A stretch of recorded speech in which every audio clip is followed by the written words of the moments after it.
आज के इस सेशन में यहाँ पर झारखंड के छोटा नागपुर भूधृति अधिनियम से आप यहाँ पर परिचित होंगे।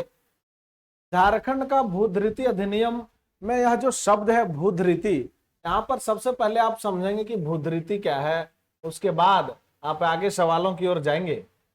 झारखंड की भूधृति अधिनियम में भूधृति शब्द जो है, शब्द का नाम क्या है देखिए, वह देखेंगे आप, शब्द है भूधृति।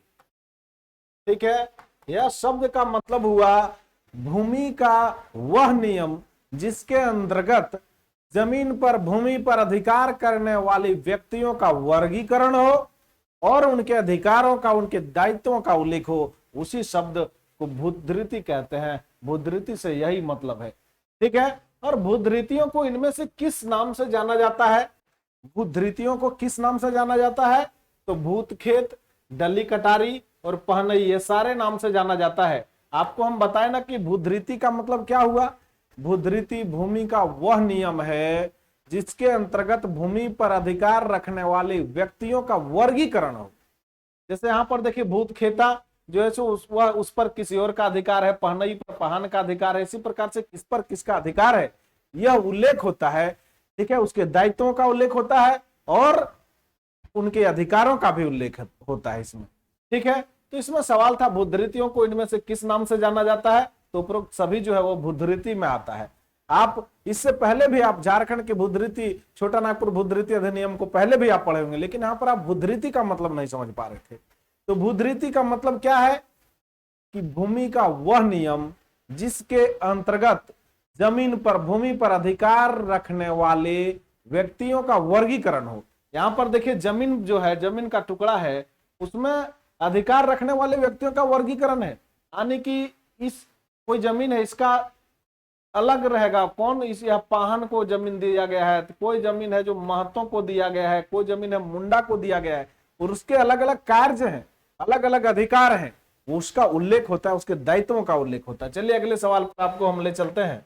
सवाल है, गांवों में पहनई नामक भूधृति किसके लिए रखी जाती है? पहनई भूधृति, पहनई भूमि किसके लिए? तो पाहन या पुजारियों के लिए। चलिए यहां से आप सारे चीज याद रख लेंगे, इसके बाद से आपको इस प्रकार का सवाल जब एग्जाम में आएंगे बिल्कुल नहीं छूटेगा। गांवों में महतोई नामक भूधृति किसके लिए रखी जाती है? महतोई किसके लिए? तो महतों के लिए। ठीक है, महतोई भूमि पर किसका अधिकार होता है? महतों का अधिकार होता है। चलिए आगे अब हम सवाल को लेकर के जाते हैं। अगला सवाल है, गांवों में मंझियस नामक भूधृति किसके लिए रखी जाती है? तो मंझियस जो है गांव के स्वत्वधारी रहते हैं उनके लिए रखी जाती है। अगला सवाल आपके सामने इससे जुड़े हैं, गांवों में बटखेत नामक भूधृति किसके लिए?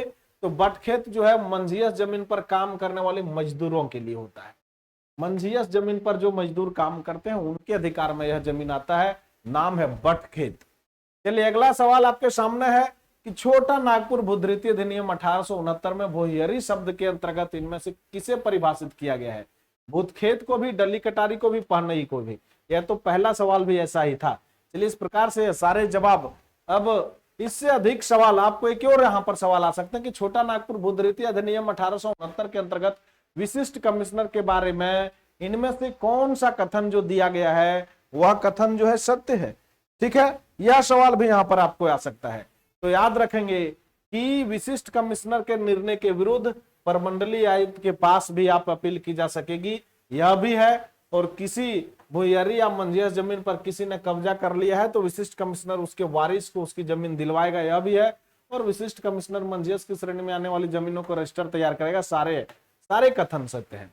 इस प्रकार से यहाँ पर सारा जो संभावित सवाल आपको झारखंड के छोटा नागपुर भूधृति अधिनियम से आ सकता है झारखंड जीके में, वह सारा सवाल आपको यहाँ पर कंप्लीट करा दिया। इसी के साथ बहुत बहुत धन्यवाद, बहुत बहुत शुभकामना।